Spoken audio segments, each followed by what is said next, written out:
Should be good. Hey guys, it's Mr. Sheeden. I'm here. I'm coming to you today for the, what are we working on? Oh, the wooden toolbox project, okay? It's the hand tool project that we'll be doing this year. First, I want to start off with a little bit of safety.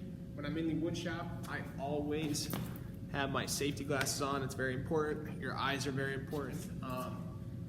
I don't have any jewelry on. I'm all good. No dangling necklaces. I do like to make sure that my shirt's not baggy and I have closed-toed shoes on. Okay.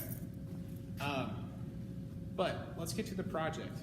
Okay, so it's the wooden hand tool, or the wooden toolbox project, and we're only using hand tools. Okay. So one of the first steps of the project itself is building or cutting the bottom piece and then the side pieces, okay? Like this. This is how it will go. But before we get there, we need to know a little bit about the tools we're using. Okay? So, some of the tools we're going to be going over today are our wood clamps, the tape measure, the speed square, and the back saw, okay? Very sharp. Make sure it's always pointing down, like what we learned in our hand tool safety lesson. Okay, so first off, we need to be creating the bottom piece of our toolbox and the two sidewalls. And when I looked at the directions, I was looking at the drawings and I saw that they were all 12 inches long by 5.5 inches wide. Okay, so I'm going to check my wood real quick. Make sure it's all 5.5 inches wide, which we're looking good on the width. Now I just have to focus on the length of the piece. So I'll take the tape measure, I'll come down here, and we're doing 12-inch long pieces, so I'm going to take a pencil. Don't use pen on wood. You should always use pencil. Pen soaks into the wood. It's very hard to sand out. You're going to save yourself a lot of time if you use pencil. But I'm going to mark off the 12-inch line right there using the tape measure tool. Okay? Remember, the tape measure reads down to a 1/16 of an inch. That's how many lines are in between each inch. Is 16. Next up, the speed square. Okay? A lot of people ask me, why do they call it a speed square? It doesn't look like it's a square. Well, this angle right here makes it square. It's a 90-degree angle. I'll be able to, which I'll show you in a second, I'll be able to create a straight line that will be parallel to this end right here by butting up the handle of this speed square to the edge of the wood, okay? You can kind of see it, but I need to butt it up against the edge of the wood so that the handle is pressed up against the edge. And once it is, I'm going to find my 12-inch mark. I'm going to use the pencil, and I'm going to draw my 12-inch line right there, okay? So, here's my piece that I'll be cutting out today, right here, and then here's the waist side. Okay, this isn't part of the project yet. Yeah, I don't want to waste it, but I really have to focus on this piece right here that I'll be cutting out soon. Okay. Next equipment we'll be using are the wood clamps. Okay, you can tighten them, and you can loosen them by spinning them. Okay. One thing you do need to focus on is where your handle on the top is located. The handle on the top should always be closest to your body. As you can see the two differences. This one will be further away from your body. The one on top should be closer to your body. I'm gonna clamp it to the table so that it does not move. I'm gonna give it a couple good twists. Make sure it's nice and tight. Make sure I have enough overhang for my line right there, so that I don't dig I don't dig my back saw into the table.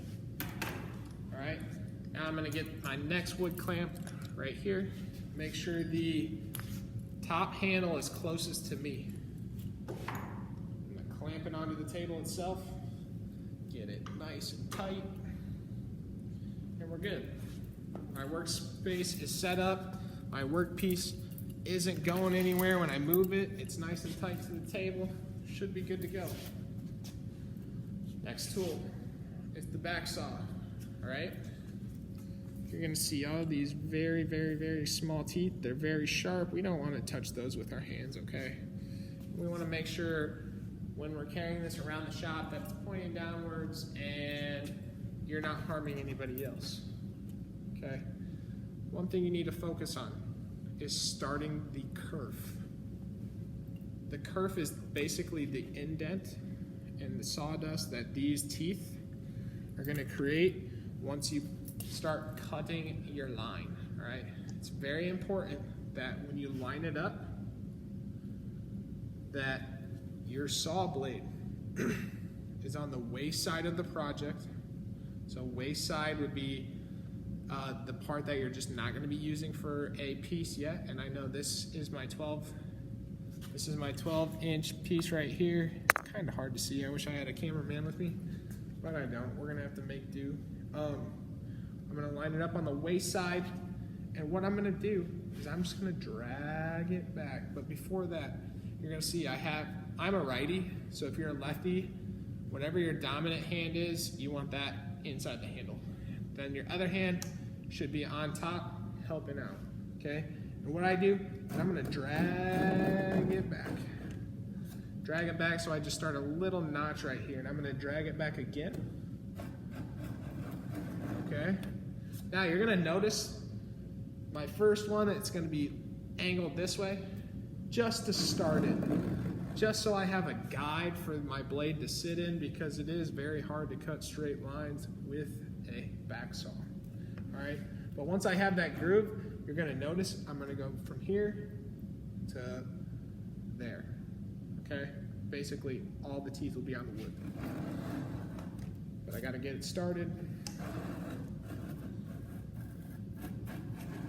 And once I get it where there's a groove going all the way across, I will be good to go. Okay?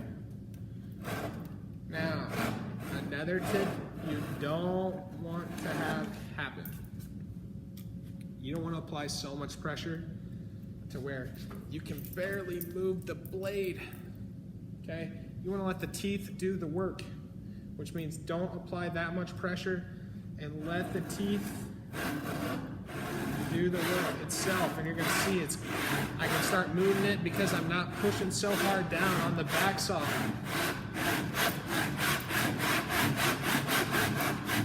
Keep going, keep going, keep going until I cut all the way through.